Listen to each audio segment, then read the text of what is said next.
नमस्कार साथियों, स्वागत है आपका हमारे YouTube channel Shri competition classes में। साथियों, आज के इस लेक्चर में हम एसएससी जीडी के जो आज के चारों शिफ्ट में जो पेपर हुए हैं उनके सभी प्रश्नों का व्याख्यात्मक हल देखेंगे एवं परीक्षा में आ रहे प्रश्नों के आधार पर संभावित प्रश्न एवं तथ्यों को संकलित करने की कोशिश करेंगे। तो जो आज एसएससी जीडी के जो चारों शिफ्ट में जो प्रश्न आए वो यहाँ पे कुछ प्रश्नों को डिस्कस कर लेते हैं। देखिए, सबसे पहला आपको प्रश्न दिख रहा होगा, खाद्य प्रसंस्करण मंत्री कौन है? ये मॉर्निंग वाली शिफ्ट में पूछा गया था। खेलो इंडिया यूथ गेम कब प्रारंभ हुआ? ये भी मॉर्निंग वाली शिफ्ट में पूछा गया था। भारत एशिया में किस तरफ स्थित है? ये क्वेश्चन पूछा गया था। भारत के संघ राज्य क्षेत्र किस अनुसूची में आते हैं? तो इन सभी प्रश्नों का व्याख्यात्मक हल देखेंगे। तो आइए स्टार्ट करते हैं। तो पहला जो क्वेश्चन हमारा पूछा गया था मॉर्निंग वाली शिफ्ट में या शायद इवनिंग वाली में, तो वो ये था कि खाद्य प्रसंस्करण मंत्री कौन है वर्तमान में?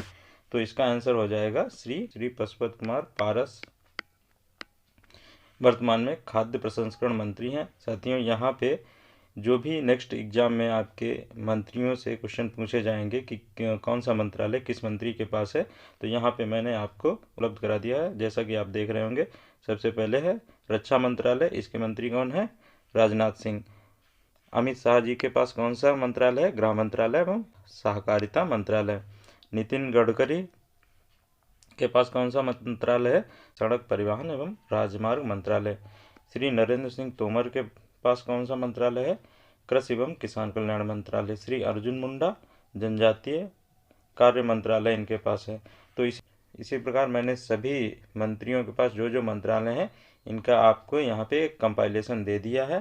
तो आप इन सभी का अध्ययन कर लें, जिससे कि जो भी एग्जाम में किसी भी मंत्रालय से यदि क्वेश्चन आए तो उसको बहुत ही आसानी से आप हल कर सकें।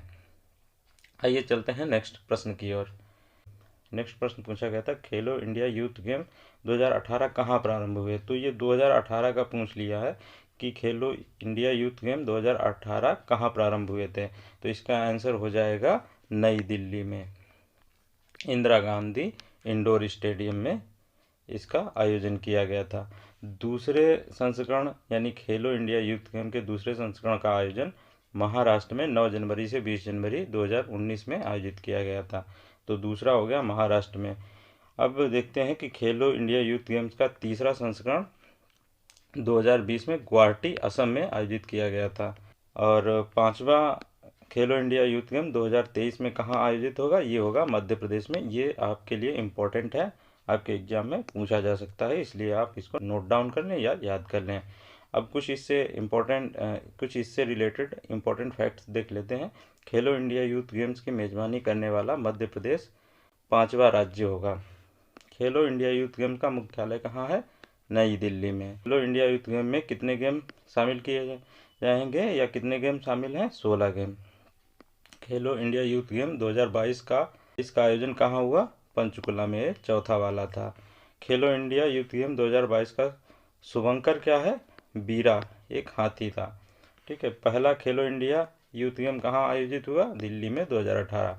क्योंकि ये पहला था इसलिए इसके बारे में जानकारी आज के एग्जाम में पूछ ली गई है, प्रश्न पूछ लिया गया है कि खेलो इंडिया यूथ गेम 2018 कहाँ आयोजित हुआ। तो आंसर हो जाएगा हमारा नई दिल्ली में।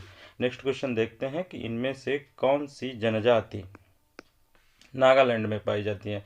तो साथियों, मैंने यहाँ पे जो हमारे पूर्वोत्तर के 7 राज्य हैं उन सभी राज्यों में जो जनजातियां पाई जाती हैं उनका कंपाइलेशन यहाँ पे दे दिया है। आप विस्तार पूर्वक पढ़ लें कि आपके आने वाले एग्जाम में यदि यहाँ से क्वेश्चन पुट अप होता है तो आप बहुत आसानी से इसको सॉल्व कर पाएँ।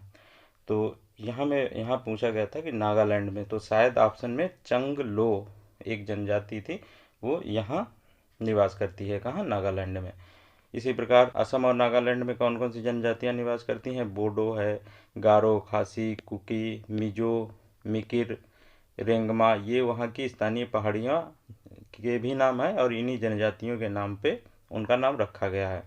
मणिपुर में देखते हैं तो मणिपुर में आपको दिखेगी कुकी, आंगमी, मिजो, पुरम, सीमा। मेघालय में तो आपको पता ही है, गारो, खासी, जयंतिया पहाड़ियों के नाम भी हैं इन्हीं जनजातियों के आधार पे।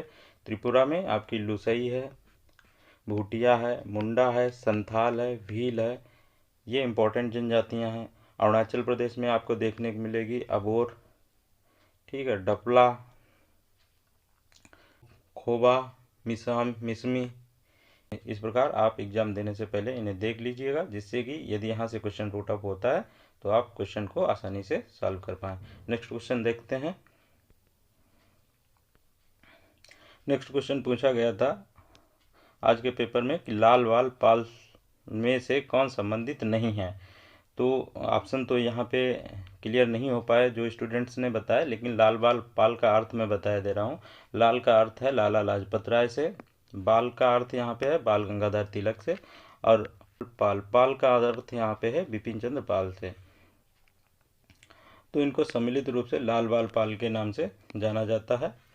भारतीय स्वतंत्रता संघर्ष में 1905 से 1981 तक की अवधि में गर्म राष्ट्रवादी विचारों के पक्षधर और प्रतीक बने। ये स्वदेशी के पक्षधर थे, ठीक है, और ये गर्म राष्ट्रवादी विचारधारा का समर्थन करने वाले तीनों लोग थे, और इन्होंने बंग आंदोलन में भी बढ़ चढ़ के भागीदारी की थी। नेक्स्ट क्वेश्चन देखते हैं कि समिया इमाद फारूकी किस खेल से संबंधित है। तो समिया इमाद फारूकी ये भारतीय मूल की बैडमिंटन खिलाड़ी हैं, था ये बैडमिंटन से संबंधित हैं। कुछ खिलाड़ी जो किस खेल से संबंधित हैं उनके बारे में जानकारी ले लेते हैं। मैरी कॉम मुक्केबाजी से संबंधित हैं, ठीक है, ये मणिपुर की हैं। मीराबाई चानू भारोत्तोलक वेट लिफ्टर हैं, ये भी मणिपुर की हैं। हिमा दास, इन्हें ढींग एक्सप्रेस के नाम से भी जाना जाता है, ये क्या है, धावक हैं, ये असम की रहने वाली हैं। पीवी सिंधु बैडमिंटन है, बैडमिंटन खेलती हैं, ये हैदराबाद की रहने वाली हैं। तो साथियों मैंने यहाँ पे आपको कंपाइलेशन दे दिया है। यदि आप इनमें से किसी खिलाड़ी के बारे में, चाहे उनका स्टेट पूछे चाहे उनके खेल के बारे में पूछे, तो आप यहाँ से क्वेश्चन को आसानी से सॉल्व कर सकते हैं। नेक्स्ट क्वेश्चन देखते हैं कि 2018 फीफा वर्ल्ड कप का उप विजेता कौन था। ये क्वेश्चन पूछा गया आज के एग्जाम में।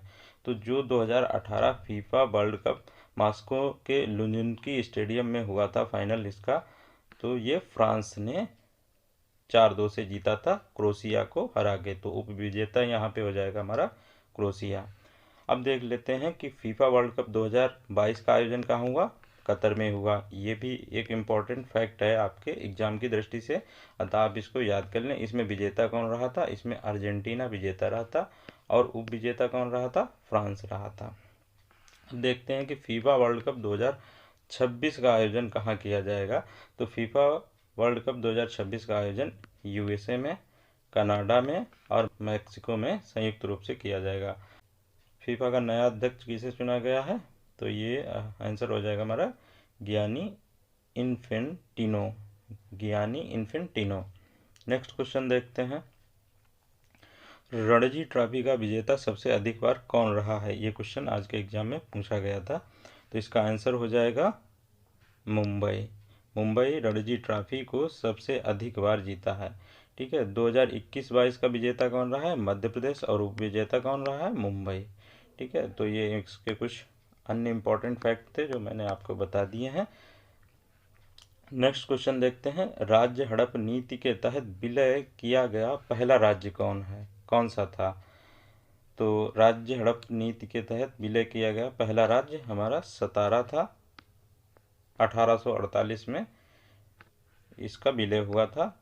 नेक्स्ट संबलपुर और जैतपुर था, इसका 1849 में अंग्रेजों ने विलय कर लिया था। झांसी 1853 में इसका विलय किया गया था। नागपुर 1856 में, और उत्तर प्रदेश 1856 में, ठीक है। तो यहाँ पे जो इम्पोर्टेंट फैक्ट थे इस क्वेश्चन से रिलेटेड मैंने आपको बता दिए, इनको आप नोट डाउन कर लें। नेक्स्ट क्वेश्चन, मणिपुर के उत्तर में कौन सा राज्य है। तो यहाँ देखते हैं मणिपुर कौन सा हमारा है, ये मणिपुर हो गया। इसके उत्तर में कौन सा हो जाएगा, नागालैंड, ठीक है, उत्तर में नागालैंड हो जाएगा।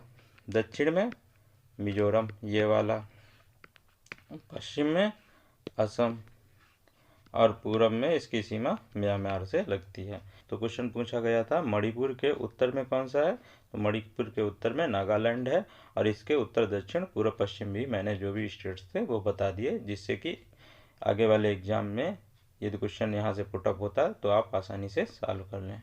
नेक्स्ट क्वेश्चन देखते हैं, एल्केन का सामान्य सूत्र क्या है। ये क्वेश्चन पूछा गया था आज के एग्जाम में।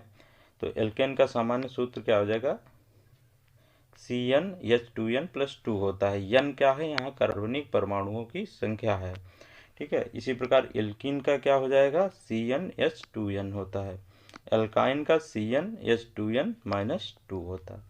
तो जो भी क्वेश्चन आज पूछा गया उससे जो संबंधित क्वेश्चन है वो मैं यहाँ पे आपको बताता चल रहा हूँ, जिससे कि यदि आपका नेक्स्ट डेट को एग्ज़ाम हो तो आप पढ़ के जाएं, तो वहाँ पे क्वेश्चन को गलत ना करें, मिस ना करें।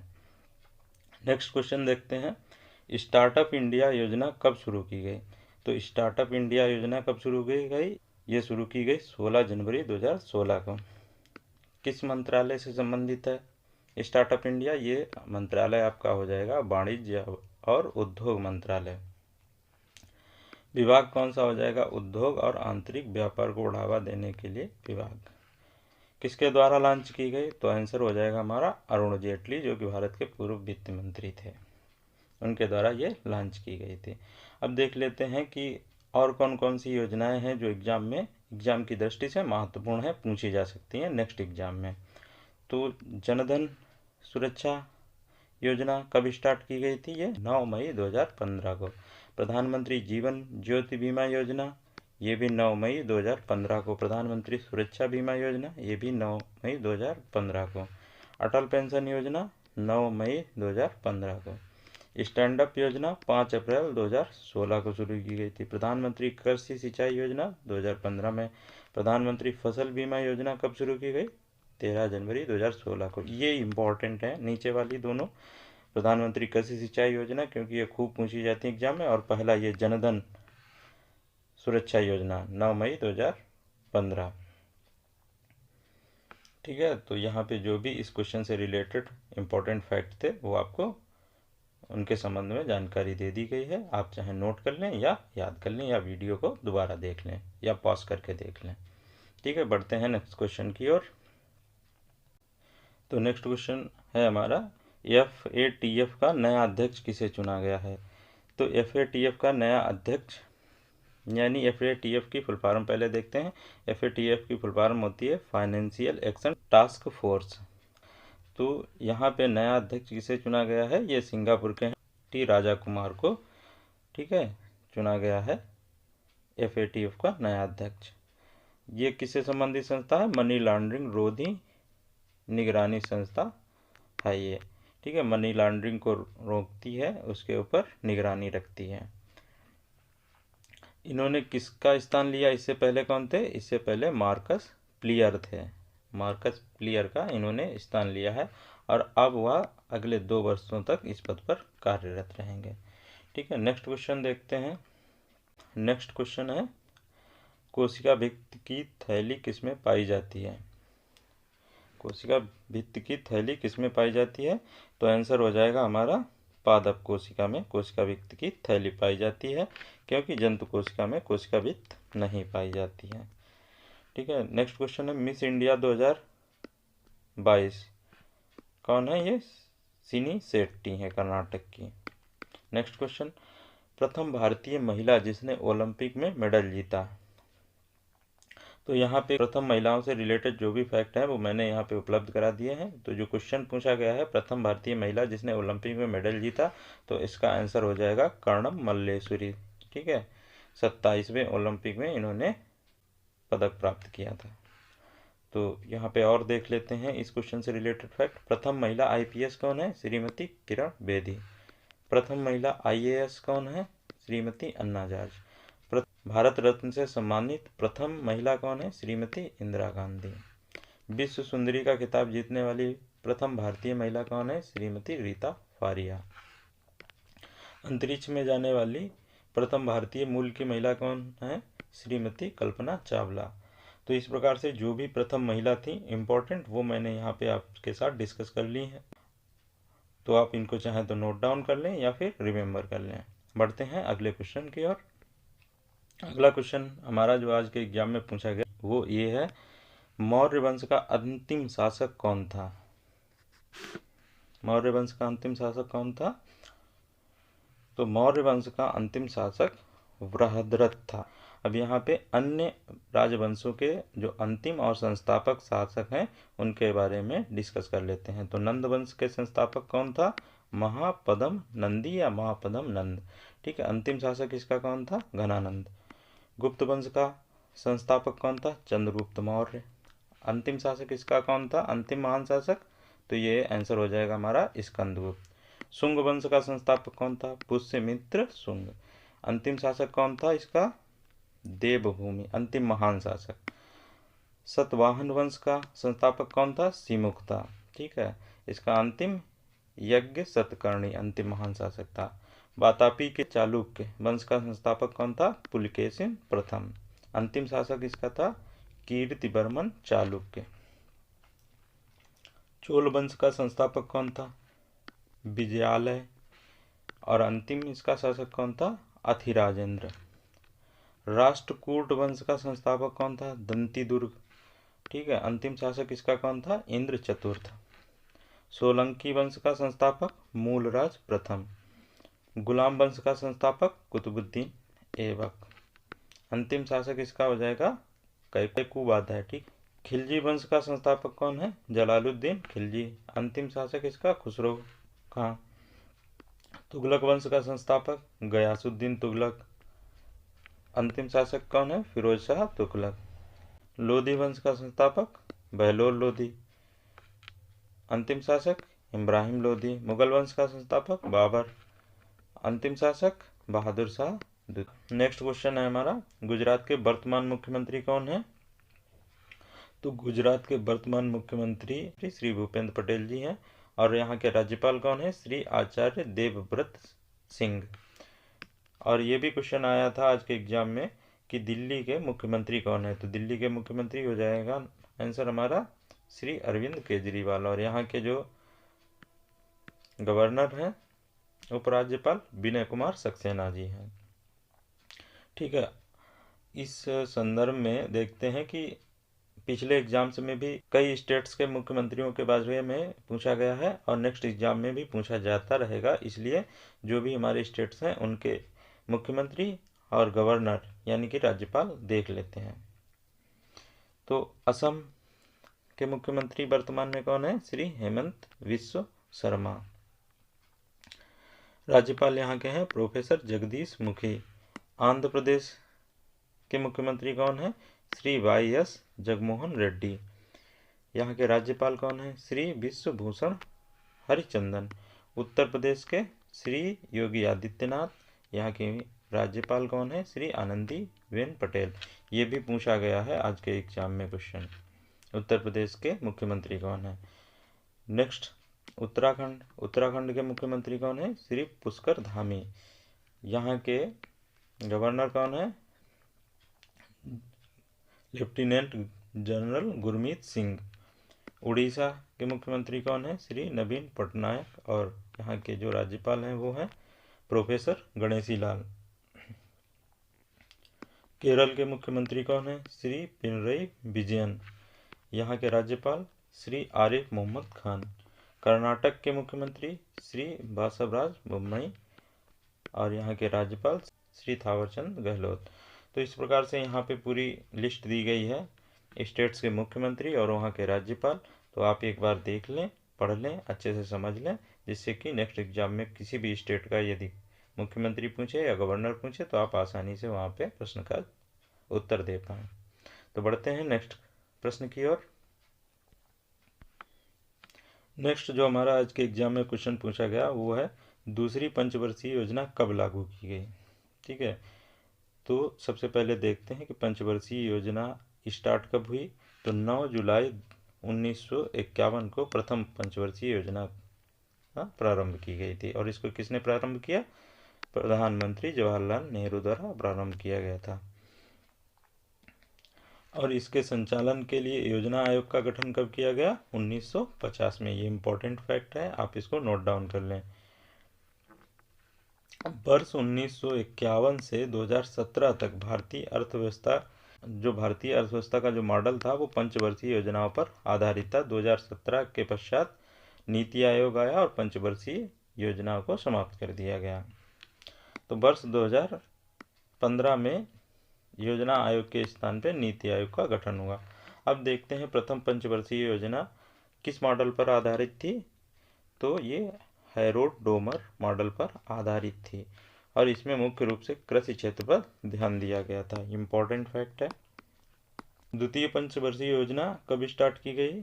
ये 1956 से 61 के बीच द्वितीय पंचवर्षीय योजना रही और ये किस मॉडल पे आधारित थी? पीसी महालनोबिस। इसमें जो मुख्य ध्यान केंद्रित किया गया था वो था तीव्र औद्योगिकरण और सार्वजनिक क्षेत्र पर बल दिया गया था इसमें। तृतीय पंचवर्षीय योजना कब से कब तक रही? 1961 से 1966 के बीच। और तृतीय पंचवर्षीय योजना में मुख्यतः ये कृषि और गेहूं के उत्पादन में सुधार पर आधारित थी। योजना अवकाश कब से कब तक रहा? 1966 से 1969 के बीच योजना अवकाश रहा। ये इम्पोर्टेंट फैक्ट है, आप इसे याद कर लें, क्योंकि इस दौरान भारत चीन युद्ध और भारत पाक युद्ध के कारण इस समय योजना अवकाश घोषित कर दिया गया था। पंचवर्षीय योजनाएं लागू नहीं की गई थी। चतुर्थ पंचवर्षीय योजना कब से कब तक रही? 1969 से 1974 तक और किस मॉडल पर आधारित थी? गडगिल फार्मूला पर आधारित थी। इसमें इम्पोर्टेंट चेंजेस क्या हुए थे कि बैंकों का राष्ट्रीयकरण हुआ था और हरित क्रांति इसी पंचवर्षीय योजना के बीच में लाई गई थी। पांचवी पंचवर्षीय योजना कब से कब तक लागू हुई? पांचवी पंचवर्षीय योजना कब से कब तक रही? 1974 से 1978 तक। इसका मुख्य विषय क्या था? गरीबी उन्मूलन और रोजगार को बढ़ावा देना। नेक्स्ट, रोलिंग प्लान कब स्टार्ट किया गया? 1978 से 1980 के बीच रोलिंग प्लान आया, क्योंकि 1978 में जो सरकार थी वो चेंज हो गई थी, जनता पार्टी की सरकार आई और जनता पार्टी की सरकार ने पंचवर्षीय योजना को खारिज कर दिया। तो यहाँ पे पंचवर्षीय योजना के विकल्प के रूप में रोलिंग प्लान आया था 1978 से 80 के बीच। तो अतः इस क्वेश्चन के संबंध में जो भी इम्पोर्टेंट फैक्ट थे वो मैंने आपको बता दिए हैं। ठीक है, तो आप इसको अच्छे से देख लें। नेक्स्ट क्वेश्चन की ओर बढ़ते हैं। बस्तर विद्रोह कब हुआ था? तो बस्तर विद्रोह 1842 से 1854 के बीच हुआ था। ये बस्तर जो आपका छत्तीसगढ़ है उसी का एक जिला है बस्तर, वहाँ एक आदिवासी विद्रोह हुआ था। तो अन्य जो इम्पोर्टेंट विद्रोह हैं उनके बारे में देख लेते हैं। कोल विद्रोह कब हुआ था? 1831 से 32 के बीच में। कहाँ हुआ था? छोटा नागपुर पठार। और इसके प्रमुख नेता कौन थे? वो थे बुद्ध भगत। खासी विद्रोह 1827 से 1833 के बीच हुआ। कहाँ हुआ? मेघालय में हुआ। इसके प्रमुख नेता कौन से? तीर्थ सिंह थे। रंपा विद्रोह कहाँ हुआ? आंध्र प्रदेश में हुआ। कब से कब तक हुआ? 1822 से 1824 तक। और इसके प्रमुख नेता कौन थे? राजू रंपा। रमोसी विद्रोह कहाँ हुआ? पश्चिमी घाट में हुआ, महाराष्ट्र के आसपास। ठीक है, इसके प्रमुख नेता कौन थे? चित्तर सिंह थे। चुआर विद्रोह हुआ आपका 1768 में। कहाँ हुआ? बंगाल में हुआ और इसके प्रमुख नेता जगन्नाथ। संथाल विद्रोह 1856 में हुआ, छोटा नागपुर पठार। और इसके प्रमुख नेता जो थे वो सिद्धू और कानू थे।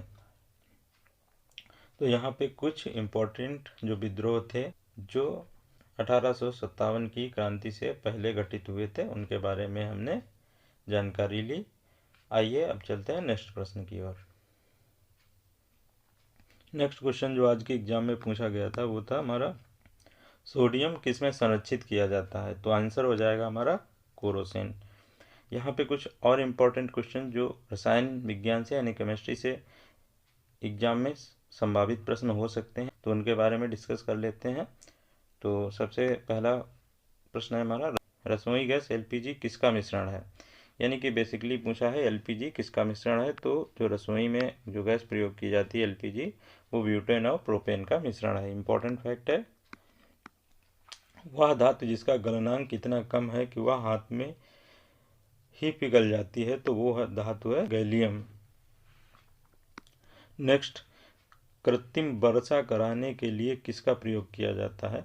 तो कृत्रिम वर्षा कराने के लिए सिल्वर आयोडाइड का प्रयोग किया जाता है। वह धातु जो बल्बों के फिलामेंट के रूप में प्रयोग की जाती है, तो धातु कौन सी है? टंगस्टन। पेंसिल लेड किसे कहा जाता है? तो पेंसिल लेड ग्रेफाइट को कहा जाता है। परमाणु के नाभिक की खोज किसने की? रदरफोर्ड ने की। स्टेनलेस स्टील तैयार करने के लिए कौन सी धातु उपयोग में लाई जाती है? तो वो हो जाएगी हमारी क्रोमियम। किस रेडियोधर्मी तत्व की किरणों का उपयोग कैंसर के उपचार में किया जाता है? तो कोबाल्ट का उपयोग किया जाता है। एलपीजी में कौन सी गैस मुख्य रूप में प्रयुक्त होती है? तो ब्यूटेन। ट्रांजिस्टर बनाने में आमतौर पर किसका प्रयोग किया जाता है? सिलिकॉन का। फोटोग्राफी में कौन सा यौगिक प्रयोग किया जाता है? तो आंसर हो जाएगा हमारा सिल्वर ब्रोमाइड। परमाणु के नाभिक के अवयव कौन कौन से हैं? तो परमाणु में प्रोटॉन और न्यूट्रॉन होते हैं। ठोस कार्बन डाइऑक्साइड के रूप में कौन जाना जाता है? तो ये शुष्क बर्फ को ही ठोस कार्बन डाइऑक्साइड कहते हैं, या ठोस कार्बन डाइऑक्साइड को ही शुष्क बर्फ कहते हैं। जो नेक्स्ट हमारा एग्जाम में क्वेश्चन पूछा गया था वो ये है कि सोनल मानसिंह किस नृत्य से संबंधित हैं? तो सोनल मानसिंह बेसिकली भारतनाट्यम और उड़ीसी नृत्य से संबंधित हैं।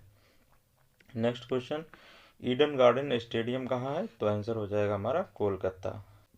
सर्वोच्च न्यायालय की स्थापना कब हुई? तो आंसर हो जाएगा हमारा सर्वोच्च न्यायालय की स्थापना 26 जनवरी 1950 को हुई थी, यानी कि जिस दिन हमारा संविधान लागू हुआ था। सर्वोच्च न्यायालय चूँकि एक इम्पॉर्टेंट टॉपिक है, तो इसके बारे में जो भी इम्पोर्टेंट चीज़ें हैं वो डिस्कस कर लेते हैं। तो ये तो बता ही दिया कि इसकी स्थापना 26 जनवरी 1950 को हुई थी, जब संविधान लागू हुआ था। और इसकी पहली बैठक कब हुई? 28 जनवरी 1950 को सर्वोच्च न्यायालय की। भारतीय संविधान में इसका जो प्रावधान है वो भाग 5 में है और अध्याय 6 संघ न्यायपालिका के तहत किया गया है। संविधान के भाग 5 में अनुच्छेद 124 से 147 तक इसका वर्णन है। अनुच्छेद 124 के तहत यह प्रावधान किया गया है कि भारत के लिए एक सर्वोच्च न्यायालय होगा। वर्तमान में सर्वोच्च न्यायालय में 31 न्यायाधीश हैं, ठीक है। इसमें एक मुख्य न्यायाधीश और 30 अन्य न्यायाधीश हैं। सर्वोच्च न्यायालयों की संख्या 2019 के विधेयक में 4 न्यायाधीशों की वृद्धि की गई। मुख्य न्यायाधीश सहित कुल न्यायाधीशों की संख्या बढ़कर 34 हो गई। नेक्स्ट, मूल रूप से सर्वोच्च न्यायालय में न्यायाधीशों की संख्या 8 थी, ठीक है। जो स्टार्टिंग में मूल रूप से मूल संविधान था उसमें न्यायाधीशों की संख्या 8 थी, एक न्यायाधीश एवं 7 अन्य न्यायाधीश। संविधान दिल्ली को सर्वोच्च न्यायालय का स्थान घोषित करता है, यानी कि संविधान में यह वर्णित है कि जो सर्वोच्च न्यायालय का जो स्थान होगा वो दिल्ली में होगा, ठीक है। नेक्स्ट क्वेश्चन देखते हैं कि न्यायपालिका कहाँ से ली गई है। स्वतंत्र न्यायपालिका का जो बेस है वो कहाँ से लिया गया है? वो अमेरिका से लिया गया। तो यहाँ पे कुछ आपको जो भारतीय संविधान के स्रोत हैं वो किस किस देश से लिए गए हैं उनके बारे में बता देता हूँ। यहाँ से आप देख सकते हैं, चाहे स्क्रीनशॉट आप ले सकते हैं।